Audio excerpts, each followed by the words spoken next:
Baik teman-teman, Assalamualaikum warahmatullahi wabarakatuh. Semangat, tetap semangat. Teman-teman, pernah nggak dalam hidup menghadapi suatu masalah, kemudian kita tidak menemukan solusi bagaimana cara menyelesaikan masalah itu? Nah, kita saat ini akan belajar salah satu cara berpikir yang itu bernama berpikir kreatif. Ya. Jadi seringkali kita kalau ada masalah bingung solusi gimana. Itulah pentingnya kita mengkombinasi otak kanan dan otak kiri, teman-teman. Di Indonesia orangnya suka makan otak-otak, berarti otaknya 3, otak kanan, kiri, dan otak-otak perut ya. Nah, ini kita bicara creative thinking. Creative thinking itu adalah apa? Coba teman-teman sekarang di rumah atau di lokasi teman-teman sekarang ambil satu tas kosong, HVS atau yang lain, kemudian gambar sesuka hati apa yang ada dalam pikiran teman-teman. Oke, saya anggap sudah selesai. Gambar adalah hasil dari visualisasi, kreativitas. Nah, otak kanan ini adalah sesuatu yang berhubungan dengan visualisasi, kreativitas, yang itu sifatnya bebas, spontan, tidak struktur, mendadak, itu otak kanan, itu kreativitas. Sedangkan otak kiri adalah otak yang biasanya untuk analisa, data, aturan-aturan, ya. Jadi sifatnya rutinitas. Kalau otak kanan kreativitas spontan. Jadi kreativitas berbicara apa? Menemukan solusi berdasarkan kondisi yang tidak biasa. Jadi kita dengan kreativitas bisa menemukan kondisi-kondisi yang itu di luar kebiasaan. Jadi kreatif itu memang di luar pakem. Oke. Coba teman-teman lihat gambar nih. Apa yang teman-teman lihat nih? Ya, ada satu orang mancing, kemudian tempatnya itu ditutup, kemudian berkumpullah beberapa orang lain ya dari luar. Inilah namanya kreativitas, bahwa untuk menyelesaikan suatu solusi selalu ada cara. Bagaimana caranya? Kita itu bisa men-trigger otak kiri, otak kanan.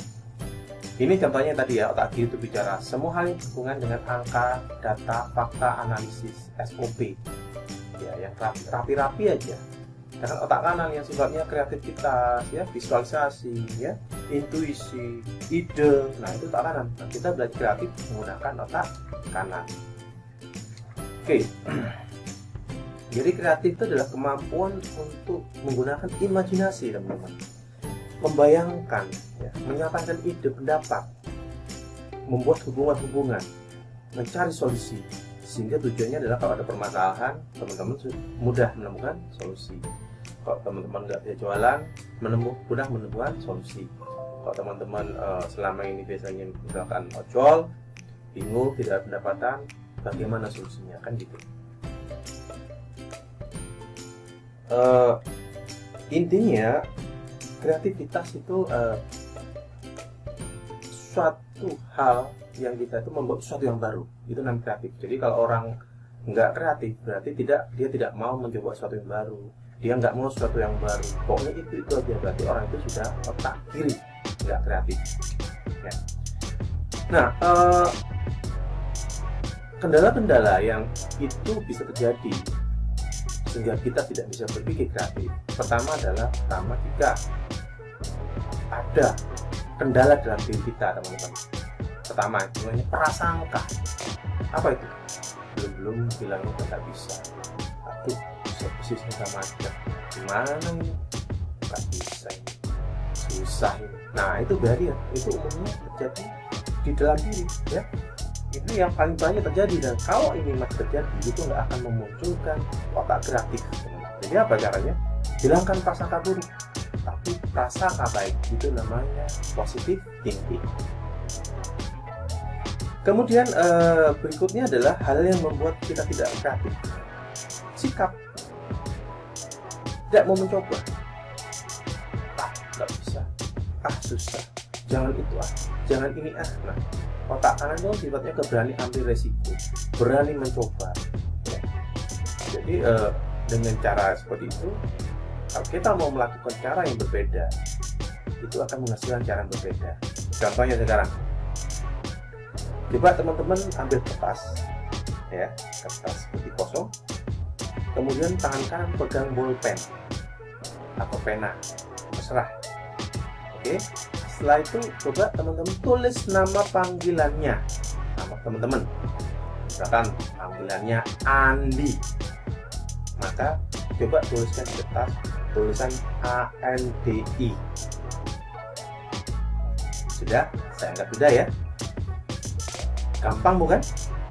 Dengan tangan kanan menuliskan Andi atau panggilan Anda, nama Anda, terserah. Sekarang coba lakukan tahap kedua. Dengan tangan kanan tulis nama panggilan yang dibalik. Misalkan nama saya Andi, maka dengan tangan kanan saya tulis Itna. Mbak, teman-teman lakukan. Nama panggilan teman-teman ditulis kebalik. Kira-kira lebih susah dari sebelumnya? Oke. Lebih susah pasti, karena apa? Dibalik. Sekarang tahap berikutnya kita coba lagi. Sekarang bolpen pegang tangan kiri teman-teman. Ya. Bolpen atau foto tangan kiri. Sudah. Berikutnya, tulis nama panggilannya Anda di kertas dengan tangan kiri. Misalkan, nama saya Andi, saya tulis dengan tangan kiri saya ANDI. Oke, saya anggap teman-teman sudah selesai. Lebih susah bukan? Tangan kiri daripada tangan kanan. Yang terakhir, tetap dengan tangan kiri, ya. Tulis nama panggil Anda, tapi dibalik. Artinya contohnya saya Andi, saya balik menjadi Itna, tapi dengan tangan kiri. Coba lakukan. Nama panggilan teman-teman dibalik pakai tangan kiri. Oke, sudah saya anggap selesai. Kira-kira makin sulit nggak? Dengan tangan kiri berbalik, betul. Makin sulit daripada tangan kanan. Kenapa tangan kanan itu biasa? Karena tangan sudah terbiasa. Tangan kiri susah karena nggak terbiasa. Nah, itulah masalah kebiasaan, ya. Kalau kita tidak mencoba sesuatu yang baru, maka tidak menemukan cara yang baru. Kalau kita kebiasaan dengan otak kiri, otak kanan tidak dipakai, itu yang ibaratnya tangan nih. Tangan kanan aja nyetir, nyuci, dan sebagainya, tangan kanan. Yang terjadi apa? Otak tangan kanan tidak, yang lebih berkembang adalah otot tangan kanan daripada tangan kiri. Jadi semakin sering digunakan, itu makin berkembang ototnya. Demikian saraf, semakin digunakan maka berkembang. Itulah namanya orang cerdas. Orang cerdas itu memang otak kanan, otak kiri, mengkombinasi kreativitas dan analisa. Jadi ini satu, teman-teman harus berani melakukan sesuatu yang baru meskipun susah. Ingat, definisi susah setiap orang berbeda. Orang ideal kanan kiri kuat, tapi kanan jadi susah. Jadi biar cerdas itu harus imbang otak kanan, otak kiri, melakukan sesuatu yang berbeda. Oke. Berikutnya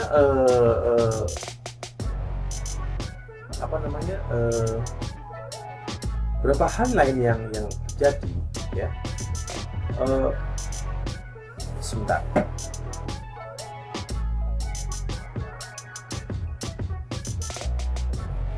Oke, berikutnya hambatan yang bikin tidak kreatif dari kondisi dari luar diri kita. Pertama, waktu. Karena rutinitas itu aja, akhirnya kita nggak berpikir kreatif. Waktu kita habis ke otak kiri, karena otak kiri itu sifatnya rutinitas. Rutinitas kita nggak kreatif. Kedua, kritik. Kadang kita punya ide, terus sama orang ditolak, diprotes, dikritik. Akhirnya kita nggak kreatif karena ya belum diprotes. Kemudian masalah. Ada masalah hidup sehingga kita nggak kreatif, buru-buru mikir yang lain, ini aja belum selesai. Nah, itu adalah problem-problem yang biasa terjadi yang menyebabkan kita tidak kreatif. Nah, jadi ya untuk bisa kreatif dan memberi solusi terhadap pekerjaan, usaha hidup kita, pertama kita harus punya motivasi diri untuk berkembang, ya. Itu penting. Kemudian kemampuan berpikir kreatif. Kalau kita harus tahu kira-kira kreativitas itu sifatnya luas. Intinya cuma satu, jangan pernah menutup diri. Biarkan banyak ide muncul. Tulis. Gak mesti kerjakan, nggak apa-apa. Yang penting ide muncul, tulis. Habis itu pikirin lagi. Jadi kreativitas itu seperti spontan. Ditulis. Kemudian tahap berikutnya otak kiri, menganalisis lagi mana kira-kira yang bisa dilakukan. Jadi jangan tutup, jangan nggak boleh. Biarin aja. Baru dilempar ke otak kiri. Otak kiri itu tugasnya menganalisis, oh ini boleh tidak boleh. Itu tahap kedua. Kemudian juga kita harus punya kemampuan, harus banyak belajar, mendengar dan sebagainya. Ya. Nah, kreativitas itu adalah bakat elemen dan tidak bisa dipelajari memang. Ya. Tapi harus tahu, ini adalah tipe-tipe orang jenius, ya. Tipe-tipe orang jenius, Einstein, di dunia ilmuwan, Mozart, musik jenius juga, Michelangelo dan sebagainya. Mereka adalah para jenius yang memiliki bakat alami. Tidak bisa mungkin mereka kita seperti itu. Tapi ternyata kita bisa juga, ya, menjadi kreatif dengan sejumlah cara. Ini mereka kreatif, lukis, musisi, ya, itu mereka orang-orang kreatif. Faktanya, kadang mereka juga kreatif pun meniru-niru. Nah, jadi kreativitas itu adalah benar-benar membebaskan diri. Just be yourself. Berpikirlah seliarnya, ya, dan konteks seliarnya itu yang positif, ya. Kreativitas yang membangun, ya. Kondisi pandemi seperti ini kita harus berpikir gimana nih caranya ini, apa yang harus dilakukan di kondisi seperti ini, bukan terus diam, tapi kreatif yang terarah. Bagaimana cara mencari solusi, bagaimana cari rezeki, bagaimana cara jualan, bagaimana ini saya hidup seperti ini, itu harus dibiarin. Pokoknya kita membiasakan berpikir bagaimana. Nah, beberapa tips berpikir kreatif. Pertama, harus keluar dari kebiasaan. Lakukan sesuatu yang biasa, ya. Seperti saya bilang, menggosok gigi pakai tangan kanan, diganti jadi tangan kiri. Contohnya, menulis dengan tangan kanan, dengan tangan kiri. Jadi lakukan sesuatu yang berbeda. Karena kreativitas itu muncul dari kondisi yang tidak biasa, muncul dari kondisi yang tidak rutinitas. Oke. Kemudian ini istirahat yang cukup, teman-teman. Istirahat yang cukup itu artinya dari jumlah banyak informasi tentang kesehatan bahwa orang tidur cukup itu mungkin kreatif. Misalkan tidur jam 9 malam, bangun jam 3 jam 4. Itu tergantung umur, ya. Umur tertentu itu ada yang tidur 6 jam sehari, ada yang tidur jam 8 jam, ya. Jadi istirahat yang cukup itu bikin kreatif. Kalau enggak, contohnya teman-teman tidur jam 2 malam, bangun jam 4, wah, kira-kira pikirannya teman-teman pusing nggak? Pasti pusing. Karena apa? Karena nggak kuat, karena capek badannya dan sebagainya. Nah itu, jadi apa? Kreatif adalah kondisi segar. Kreatif adalah kondisi nyaman. Nah itu, bikin kreatif itu terjadi jika kita membuat kondisi nyaman dan segar. Bikin nyaman. Anda pusing kerja sesuatu menyenangkan. Anda pusing nyetir mobil, dengarkan musik kalau Anda senang musik. Jadi kondisinya lah jenuh untuk mengerjakan sesuatu yang disenangi, itu akan muncul kreativitas. Kemudian cara berpikir kreatif, teman-teman harus sering lakukan belajar, latihan. Coba sehari-hari teman-teman menuliskan satu ide, latihan. Hari ini tulis saja, tulis. Besok ada lagi ide, tulis. Pokok biasa membiasakan berpikir kreatif, membiasakan mencari ide, tulis tak peduli. Perkara itu di kerjaan apa tidak itu belakangan, yang penting latih dulu. Ada ide tulis, ada ide tulis, ada ide tulis. Gitu. Kemudian ada istilah ATM, amati, tiru, modifikasi. Diamati tuh, kenapa jadi sukses ya? Kenapa jualan itu sukses ya? Tak tiru karena orang sukses biasanya ada rahasianya. Nah, ketahuan, tiru, baru dimodifikasi atau modifikasi disesuaikan dengan kemampuan kita. Itu namanya ATM. Ya, jadi keluar dari kebiasaan, kemudian bikin ide itu satu hari ATM. Itu secara umum materi mengenai berpikir kreatif. Oke, teman-teman coba sekarang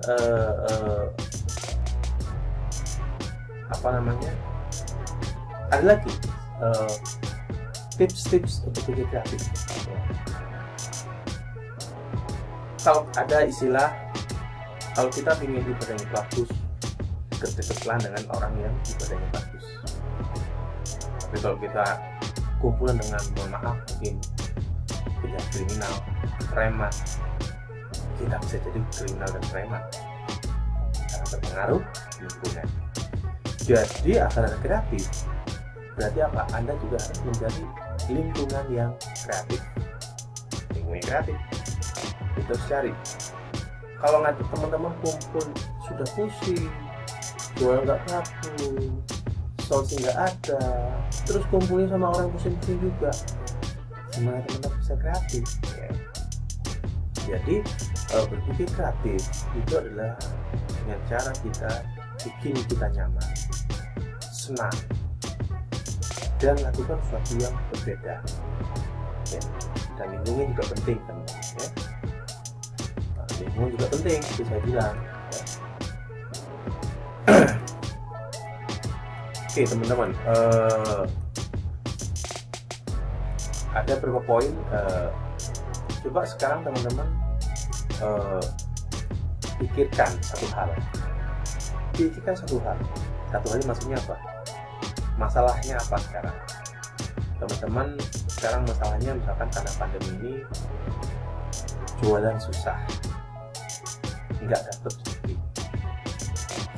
Apa yang saya lakukan? Itu kan what I have to do. Berarti apa? Teman-teman harus mencari solusi untuk menyikapi kondisi yang menyebabkan penghasilan teman-teman tidak ada. Itulah kreatif. Cara gimana? Menilai dari diri sendiri. Apa itu disebut menilai diri sendiri? Nah ini konsep. Tiap orang itu punya kelebihan dan kekurangan masing-masing. Kelebihan dan kekurangan ini juga berlaku untuk perusahaan, produk, siapapun. Itu yang disebut Tuhan Maha Adil.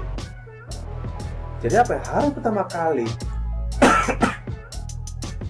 teman-teman lakukan adalah mengevaluasi diri. Apa itu mengevaluasi diri? Evaluasi apa aja kelebihan dan kekurangan teman-teman. Caranya bagaimana? Ambil kertas, kemudian kertas di garis tengah memisahkan, kemudian ditulis kelebihan dan kekurangan. Tulis kira-kira mau teman-teman kelebihannya teman-teman apa aja. Tulis apa aja. Saya itu rajin, pintar, baik hati dan tidak sombong juga, contohnya. Jadi semua kelebihan-kelebihan teman-teman ada tulis di situ.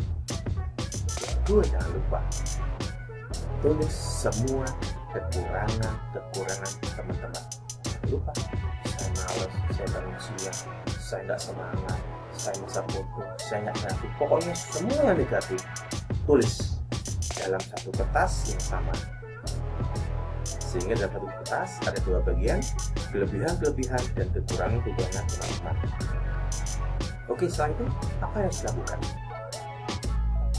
Minta pendapat beberapa orang, saudara, kakak, ibu, anak, atau teman-teman di lingkungan teman-teman. Tanya teman-teman, hey, menurut kamu aku apa kelebihannya? Menurut kamu apa aku kekurangannya? Artinya teman-teman bukan hanya menilai diri sendiri oleh diri sendiri, tapi juga dinilai oleh lingkungan. Setelah tiap teman-teman Anda itu menyampaikan, oh kamu kelebihannya ini, maka tulis di kertas itu. Namun kalau kelebihan itu sudah ada tahu sebelumnya bahwa Anda sudah menyebutkan, tidak perlu ditulis lagi. Cukup kasih tanda misalkan bintang. Kalau satu orang bilangnya sama dengan saya, bintangnya 1. Kalau 5 orang, bintangnya 5. Oke. Demikian terusnya. Dan berikutnya kekurangan-kekurangan. Apa aja kekurangan-kekurangannya? Teman-teman tanya lagi, terus lagi. Nah disitulah disebut berpikir kreatif adalah apa? buru-buru kita mau memberi solusi dalam masalah kita aja tidak memberi solusi terhadap diri kita. Ya, dia disebut kreatif. Berpikir kreatif adalah bagaimana caranya kita tahu kelebihan kita apa aja dan itu dimaksimalkan. Contohnya, kalau teman-teman tahu namanya Landa itu apa sih senjatanya? Senjatanya cuma satu, duri. Sehingga kalau ada binatang yang datang mau makan, entah ular atau macan, siapapun, maka Landa akan menutup diri, dan duri-durinya langsung tegak semua. Apa yang terjadi? Binatang yang memakan mikir-mikir dulu. Wah, saya makan nih Landa, entar seliter saya. Ada ular di YouTube makan Landa, berat mati itu ular. Kenapa? Tertusuk semuanya. Harimau apapun mau makan mikir-mikir, daripada seliter nggak habis-habis. Manusia seliter bisa diambil. Kalau binatang gimana mengambilnya, tangannya nggak kayak gini ya, susah gitu ya. Maksudnya apa? Bahwa setiap orang sudah dikasih kelebihan masing-masing oleh Tuhan. Jadi maksimalkan diri itu. Contohnya, saya merasa saya punya kelebihan, saya senang OLED. Berarti apa? Manfaatkan OLED untuk sesuatu yang positif. Saya kelebihannya adalah rajin keliling-keliling. Berarti apa? Manfaatkan itu sebagai kelebihan yang mendatangkan rezeki. Kalau teman-teman ojol misalkan, cari menjadi pengiriman gratis selain di perusahaan Anda yang lain. Teman-temannya online, jualan online, UMKM dan yang lain-lain, besok online, lebih maksimalkan situ. Yang menggagalkan, namun harus kita tahu adalah kekurangan kita. Berarti apa? Saya kurang pintar negosiasi. Berarti apa? Anda harus belajar negosiasi. Jadi apa? Intinya adalah yang bikin sukses kelebihan kita, yang menjaga adalah kekurangan kita.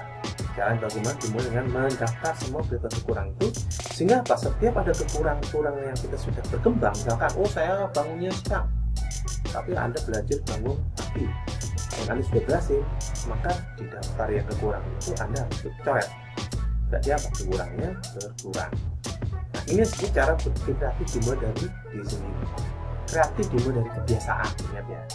Kebiasaan positif akan menghasilkan berpikir positif. Berpikir positif itu dimulai dari kreatif.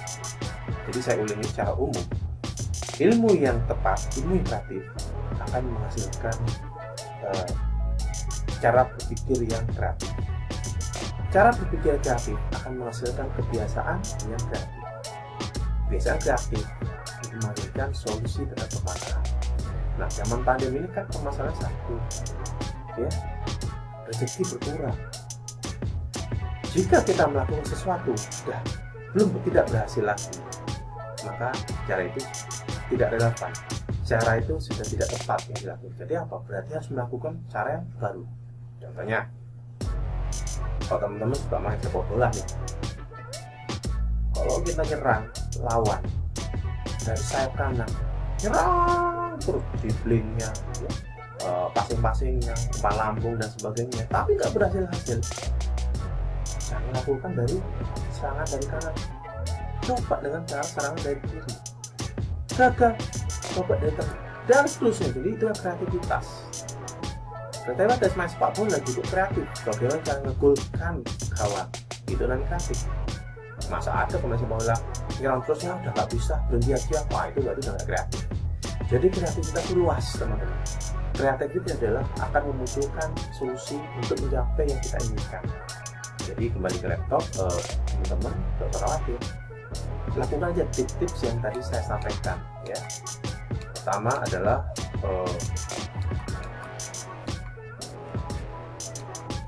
tips-tipsnya adalah tidur siang. Maksudnya tidur siang itu 15 menit, 10 menit, bangun lagi. Istirahat yang cukup kalau malamnya. Kemudian sering bikin coret-coretan, ide-ide apapun tulis, ya. itu perkara dikerjakan atau tidak belakangan. Kemudian lakukan sesuatu yang baru, ya, kursus, ikut komunitas, kemudian bikin lingkungan yang nyaman, dekat, kumpul dengan orang kreatif juga, ya. Kemudian ya sekali-kali Anda ngerjain atau membuat mainan sambil bekerja. Dulu waktu saya kuliah, saya itu punya konsep belajar dan bermain game. Nah, saya juga gamer dulu, tapi belum ada online ya. Kalau beli kalau beli game itu harus ke Glodok waktu itu bajakan. Jadi konsepnya saya mengerjakan pekerjaan kuliah, tapi kalau suntuk saya bermain game. Suntuknya hilang, saya belajar lagi. Itu ilmu. Kemudian bikin cerita, belajar berimajinasi, belajar bikin cita-cita yang itu melibatkan kreativitas, ya. Kemudian menggambar, kalau nggak suka menggambar, belajar menggambar. Lakukan sesuatu yang nggak biasa, maka hasilnya akan berbeda. Berkumpul dengan orang kreatif, ya. Jadi seperti itu teman-teman, secara umum ya. Semoga tahapan ini bisa teman-teman lakukan sehingga bermanfaat untuk kedepannya. Baik, terima kasih. Assalamualaikum warahmatullahi wabarakatuh.